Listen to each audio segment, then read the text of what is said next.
To understand the importance of transparency, we first have to understand that what we're trying to accomplish is to give the business leaders, or those within the company, the ability to make decisions.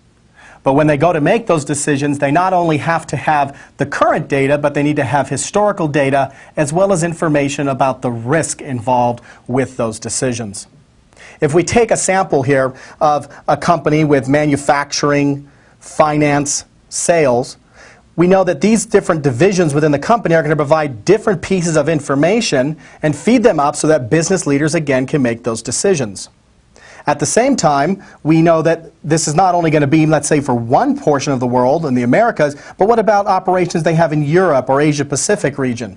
How are they going to have all this information, bring it together, and then have to do the hard part, which is putting some context around it, as well as being able to normalize it to be able to address these key decision factors. So from a transparency perspective, just from a business side, this is what we're referring to.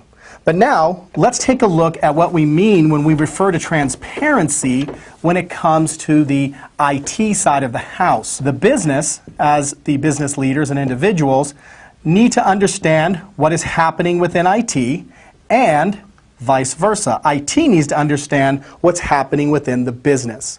Without those pieces of information, IT may make wrong decisions because they didn't know what the business was really referring to or what their goals were, and the business may not actually know what the risks are because IT maybe hadn't told them all the information, or, again, those key words. They know there's no context around the information they're given, or it's not normalized into something that the business can actually understand.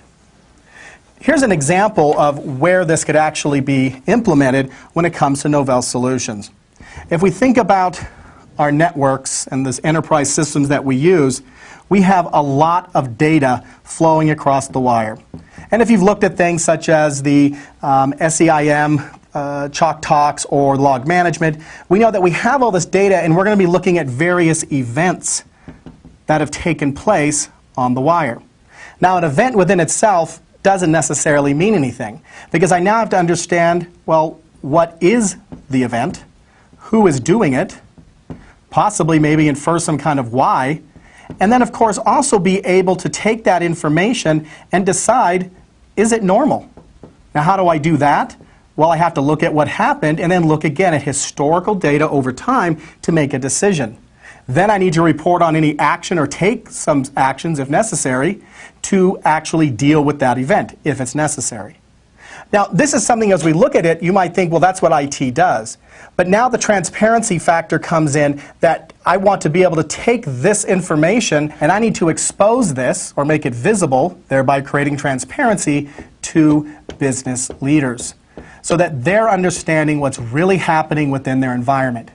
At the same way that from the top down, I'm going to have a particular meeting.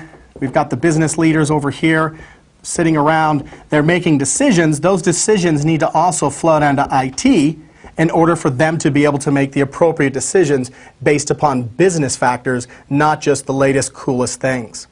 And so this is where technologies from Novell, such as the Access Governance Suite, the Compliance Management Platform, as well as the CMP extension for SAP, come into play. They provide that level of transparency so that we understand what's happening from a wire level all the way up to the business. And with tools such as AGS, or Access Governance Suite, we're now able to give them that transparency and help the two, both business and IT, to work together. This has been Justin Taylor with Novell, bringing you another Chalk Talk.